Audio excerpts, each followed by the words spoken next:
En cinquième position, parfois les gens sont cruels. Écrit le vendredi 22 mai 2020 à 20h20. Mal intentionné, sans chercher à blesser, c'est le monde réel. Dans cette délicatesse désincarnée, parfois les gens sont cruels.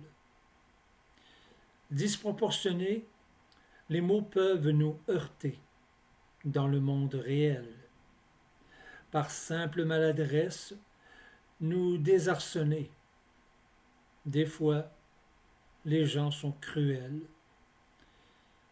Ce n'est pas pour me plaindre ou venir pleurnicher. L'univers est quelquefois teinté de cruauté. Et ce n'est pas pour geindre ou vous faire brailler. J'ai besoin de compassion et non de pitié. À tout le moins, je souhaiterais être écouté et pas juste entendu, afin d'être compris, pour que l'on en vienne à accepter qui je suis, ainsi que les valeurs que je peux apporter. En quatrième position, travailler pour la voirie.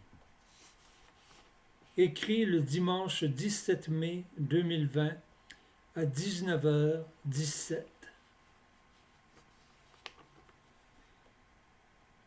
Je suis un petit employé de la voirie. Ma job, c'est de travailler sur les chantiers routiers. Je trime dur, ça fait partie de mon métier, de ne pas avoir de problème dans la vie. D'habitude, je laisse ça aux moins chanceux, qui ont couru après.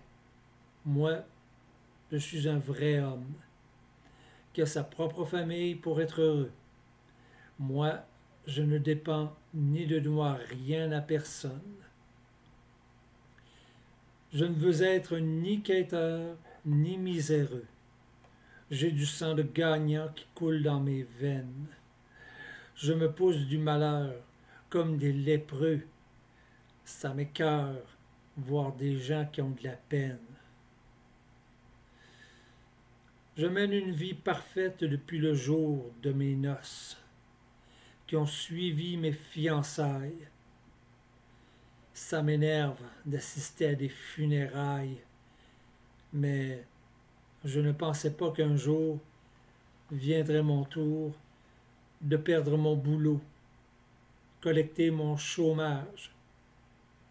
Moi qui croyais ma vie bâtie sur du solide, du jour au lendemain, je n'ai plus de liquide en banque pour me prélasser sur une plage avec les miens, ceux que j'aime le plus au monde.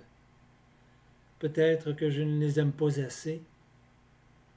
Jamais de la vie, je n'aurais pu supposer qu'on ne serait plus sur la même longueur d'onde, que mon épouse puis moi, nous nous serions chicanés, à force de demeurer chez nous, à ne rien faire, d'être obligé de rester là, à me tourner les pouces, puis d'attendre comme des prestataires de BS qu'arrive un chèque du fédéral, tandis qu'il faut endurer les cris des enfants, attendre de l'argent du gouvernement d'Ottawa.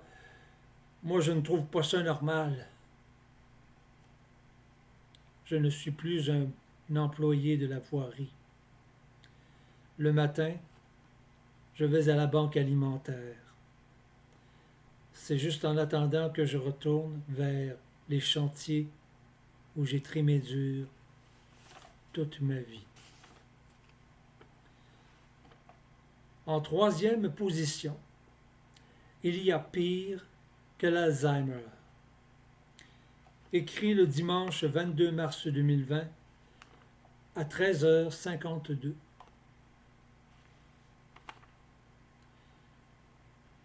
lorsqu'on estime avoir vécu des jours meilleurs et pires, ou bien heureux, ou bien malheureux, ce n'est pas toujours rose de devenir vieux. Des fois, il y a pire que l'Alzheimer. Mais on se bat pour ne pas devancer son heure, afin de garder la forme autant que possible. Toutefois, quand la chose devient impossible, parfois, il y a pire encore que l'Alzheimer.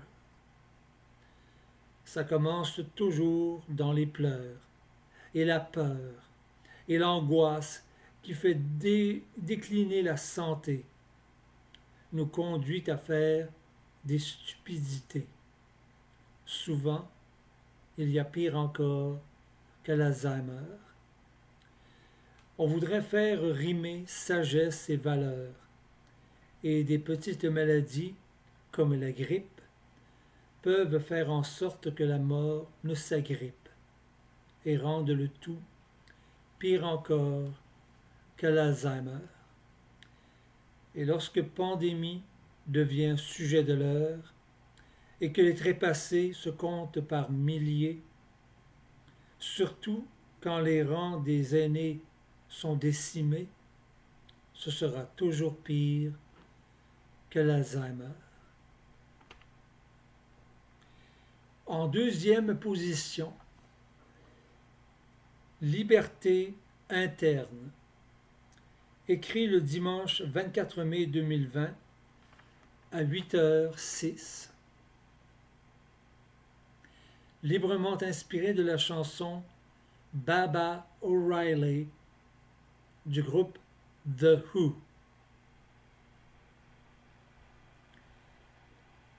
Je n'ai point besoin de combattre pour tester les limites rattachées à ma liberté, d'en ressentir la douce brise veloutée, tel un souffle d'amour qui vient me caresser.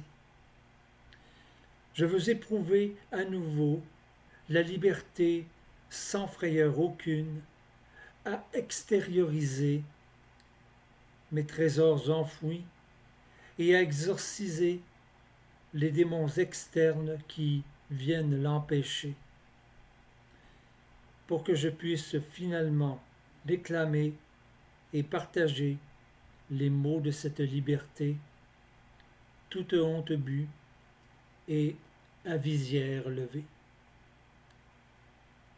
Finalement, le numéro 1 de ce décompte, fruit de notre ignorance, écrit le jeudi 12 mars 2020 à 13h21. Inconsciemment, nous avons tous cette tendance au laisser-aller, à défaut de compétences dignes de la plus sage des gouvernances. C'est bien là, hélas, le fruit de notre ignorance. Nous passons la majorité de notre temps, les uns et les autres, à se désinformer, tout en nous croyant être dûment informés et en nous reprochant ne point en dire autant. Convaincus que nous sommes de nos vérités, cantonnés dans nos opinions polarisées, sans nuancer entre les deux extrémités.